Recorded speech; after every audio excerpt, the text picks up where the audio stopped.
Welcome to War Bios, the podcast where we delve into the lives of history's most fascinating military figures. Today, we're going to explore the remarkable life of Ulysses S. Grant, one of America's most iconic generals and the 18th President of the United States. From his humble beginnings to his rise as a legendary commander, Grant's story is a testament to perseverance, strategic brilliance, and the complexities of human character. Born on April 27, 1822, in Point Pleasant, Ohio, Ulysses S. Grant was the eldest of 6 children to Jesse and Hannah Grant. His father, a tanner by trade, had moved the family from Pennsylvania to Ohio in search of better opportunities, seeking to escape the economic hardships that had plagued their ancestral homeland. The Grants were not a wealthy family, but they valued education and encouraged their children to read and learn, fostering an environment that would later shape Ulysses' love for literature and his innate curiosity. As we step into the world of young Ulysses Grant, we find ourselves in the midst of a rustic Ohio landscape where the rolling hills and dense forests of the American frontier stretched as far as the eye could see. The air was thick with the smell of wood smoke and damp earth, and the sounds of nature, the chirping of birds, the rustling of leaves, and the gentle babbling of brooks filled the air. It was a world where hard work and self-reliance were the only currencies that mattered, where the rhythms of farm life dictated the pace of daily existence. Growing up in this rural community, Grant was exposed to the harsh realities of farm life and the importance of hard work from a tender age. His father's tannery, where he often helped out, taught him the value of manual labor and attention to detail, as he learned to strip and treat animal hides, transforming raw material into durable leather goods. The physicality of this work, combined with his love for horses and the outdoors, instilled in Grant a robust constitution and an affinity for the practical aspects of life. The Grants were also a devout family, attending the Methodist Church regularly, where they found solace in the teachings of John Wesley and the community of like-minded believers. This spiritual foundation instilled in Ulysses a strong sense of morality and compassion as he learned to navigate the complexities of human relationships and the nuances of right and wrong. As a child, Grant was not an exceptional student, but he showed a keen interest in mathematics and geography, subjects that would later serve him well in his military career. His parents, recognizing his potential, sent him to local schools where he received a basic education, learning the fundamentals of reading, writing, and arithmetic. However, it was his time at the Georgetown Union School that had a profound impact on his life as he met his first mentor, Professor John M. Rogers, who encouraged Grant's love of reading and learning. Under Rogers's guidance, Grant devoured books on history, literature, and science, developing a curiosity that would stay with him throughout his life. He was particularly drawn to the stories of military leaders, such as Napoleon Bonaparte and George Washington, whose strategic brilliance and leadership qualities inspired him to pursue a career in the armed forces. In 1839, at the age of 17, Grant's father secured him an appointment to the United States Military Academy at West Point. This was a pivotal moment in Grant's life, as it marked the beginning of his military career and exposed him to a world beyond his rural Ohio community. Although he was not a stellar student at West Point, Grant excelled in horsemanship and demonstrated a natural aptitude for tactics, skills that would serve him well on the battlefields of Mexico and later in the Civil War. As we explore the early years of Ulysses S., the young Grant was a complex and multifaceted individual, driven by a desire to succeed and make a name for himself in the world. He was influenced by the strong abolitionist sentiments of his family and community, which would later inform his decisions as a military commander and shape his views on slavery. Grant's relationship with his father, Jesse, was also a significant factor in his early life. Jesse Grant was a demanding parent who pushed his son to succeed, but he also instilled in Ulysses a strong sense of responsibility and duty. This complex dynamic would continue to influence Grant's relationships throughout his life as he struggled to balance his own ambitions with the expectations of those around him. As we navigate the formative years of Ulysses S. Grant, we find ourselves at the threshold of a journey that will take us through the tumultuous politics of the time, the battlefields of Mexico, and eventually into the annals of American history. It is a story of perseverance, strategic brilliance, and the complexities of human character as Grant navigates the challenges of his early life and emerges as one of the most iconic figures in American military history. As Grant's time at West Point came to a close, he graduated 21st out of 39 cadets in the class of 1843, a respectable but not outstanding achievement that belied the unyielding determination and unwavering resilience that would come to define his illustrious military career. The rugged, windswept grounds of the academy had instilled in him an unshakable foundation in tactics, strategy, and leadership, which he would draw upon time and again as he navigated the unforgiving landscapes of war. However, it was his exceptional skills in horsemanship and tactics that truly set him apart, earning him a commission as a second lieutenant in the 4th Infantry Regiment. This marked the beginning of his military career, which would take him to the battlefields of Mexico, the American West, and eventually shape the course of American history. Grant's first assignment was to serve under General Zachary Taylor in the Mexican-American War, a conflict that would prove to be a crucible for his development as a commander. On April 25, 1846, Grant arrived at the Rio Grande, where he witnessed the outbreak of hostilities between American and Mexican forces. The air was thick with tension as the two armies clashed, their cannons booming across the river like thunder in the desert.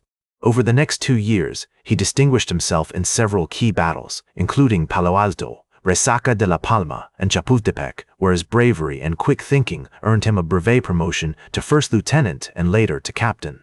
These early successes not only honed his tactical skills, but also instilled in him an unwavering confidence that would serve him well in the trials to come. One notable event during this period was Grant's encounter with General Taylor, who would become a significant influence on his military career. On September 21, 1846, Grant participated in the Battle of Monterey, where he played a crucial role in securing the city's surrender.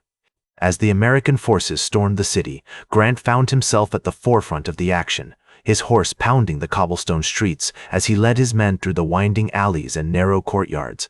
After the battle, Taylor praised Grant's actions, saying, "Lieutenant Grant is a fine young officer, and I predict great things for him."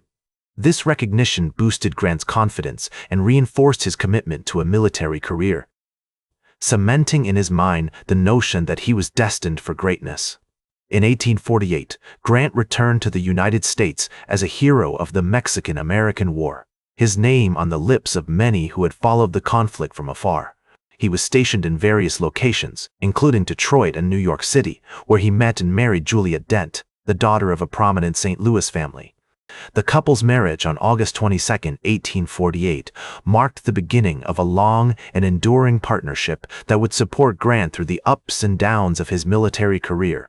Julia's love and devotion would prove to be a rock upon which Grant could rely, a constant source of comfort in the midst of chaos and uncertainty. Grant's experiences during the Mexican-American War had a profound impact on his views on slavery and states' rights, issues that would soon come to dominate the national conversation. As he traveled throughout the South, he witnessed firsthand the harsh realities of slavery, the cruel treatment of enslaved people, and the deep-seated prejudices that underpinned the institution.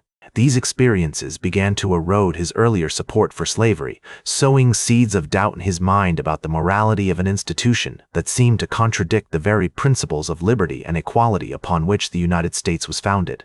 This growing unease with slavery would eventually inform his decisions as a military commander and shape his stance on the issue during the Civil War, setting him on a collision course with those who sought to preserve the status quo.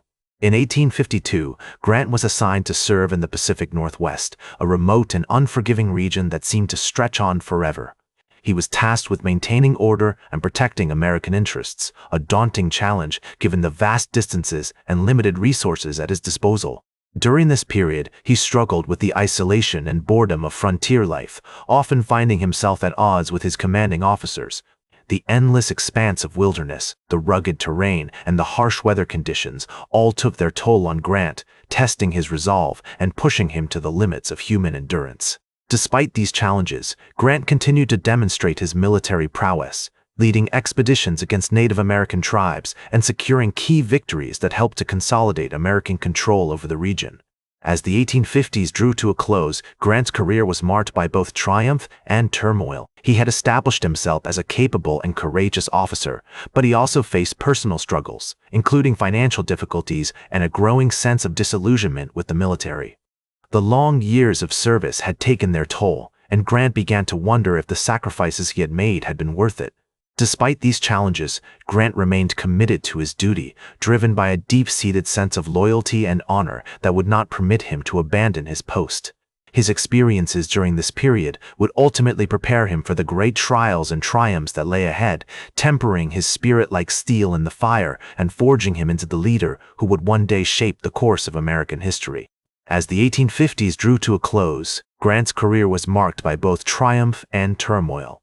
Like a seasoned warrior weathering the tempests of fate, the whispers of secession and the drums of war were growing louder, and Grant, now a battle-hardened officer, would soon find himself at the forefront of the conflict that would shape the destiny of a nation. In 1861, he was appointed commander of the 21st Illinois Infantry Regiment, and his military prowess quickly earned him recognition and promotion, as if the very fabric of war itself had woven a mantle of leadership around his shoulders. As Grant led his troops into the fray, the echoes of cannons and the scent of gunpowder filled the air, transporting him to a realm where strategy and instinct reigned supreme. His successes on the battlefield, particularly at Vicksburg and Chattanooga, catapulted him to national prominence, and in 1864 he was appointed General-in-Chief of all Union forces, a position that would test his mettle as a commander and a leader. The weight of responsibility settled upon him like a mantle.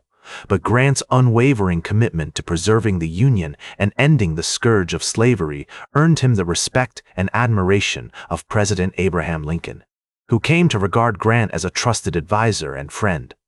As Grant reflected on his experiences during the war, he noted, "The art of war is simple enough. Find out where your enemy is. Get at him as soon as you can. Strike at him as hard as you can, and keep moving on." These words, etched in the fire of battle, revealed a commander who understood that the essence of warfare lay not in grand strategies or complex tactics, but in the unyielding pursuit of victory, tempered by compassion and wisdom. Grant's leadership during this tumultuous period was a beacon of hope in a nation torn asunder by conflict, and his partnership with Lincoln formed a bond that would endure until the very end. In the aftermath of Lincoln's assassination, Grant played a crucial role in ensuring a smooth transition of power and maintaining stability in a nation still reeling from the devastating effects of war. His leadership during this dark hour helped to pave the way for Reconstruction and the long, difficult process of healing and rebuilding that lay ahead. As he navigated the treacherous waters of politics and diplomacy, Grant's character shone like a guiding star, illuminating the path forward and reminding Americans that even in the darkest moments, there was always hope for a brighter future. After the war, Grant went on to serve 2 terms as President of the United States from 1869 to 1877.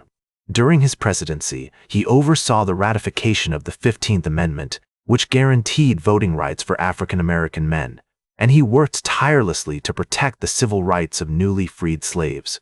Though his presidency was not without its challenges and controversies, Grant remained committed to the principles of equality and justice that had guided him throughout his military career. His unwavering dedication to these ideals earned him the respect and admiration of a nation, even as the winds of change buffeted the country.